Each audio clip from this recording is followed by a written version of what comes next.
Hi, I'm Ross Simpson and I'm a solicitor in the Dispute Resolution and Litigation team at Shepherd and Wedderburn. In this video, we will focus on remedies.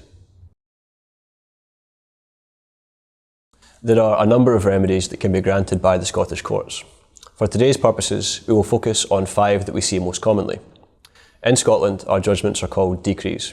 There are decrees for payment or for damages, decrees of declarator, decrees reducing contracts or deeds, decrees interdicting something from being done, and decrees of specific implement requiring something to be done. Decree for payment is self-explanatory. It is an order for payment of a sum of money due. Damages can relate to both contractual and delictual obligations. A decree for damages is purely compensatory, and Scottish courts do not permit punitive damages except where specifically allowed under statute. A decree of declarator represents a declaration by the court that a certain right either does or does not exist. This remedy has a wide application. By way of example, it could be sought where a party is seeking to show that a contract was entered into or was terminated.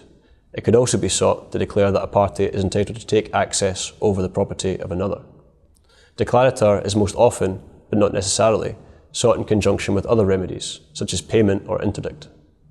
A decree of reduction has the effect of annulling a deed or writing. It is an equitable remedy, and so the court will look to apply it where there has been a miscarriage of justice or in order to produce substantial justice.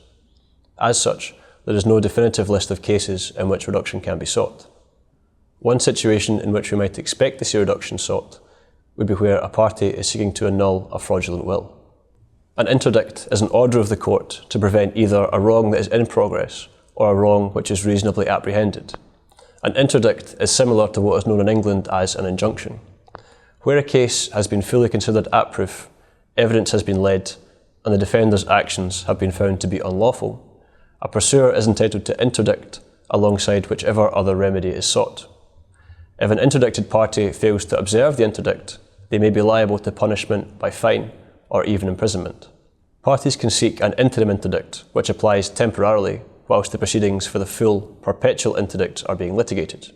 Before it will grant interim interdict, the court must be satisfied that the party has made out a prima facie case and that the balance of convenience favours granting the interim interdict. Interim interdict is granted at the risk that damages will be awarded against the applicant if the interim interdict is recalled or perpetual interdict refused and the defender has suffered a loss as a result of the interim interdict. Interim interdict is therefore said to be sought periculo potentis, that is to say, it is granted at the risk of the person seeking it.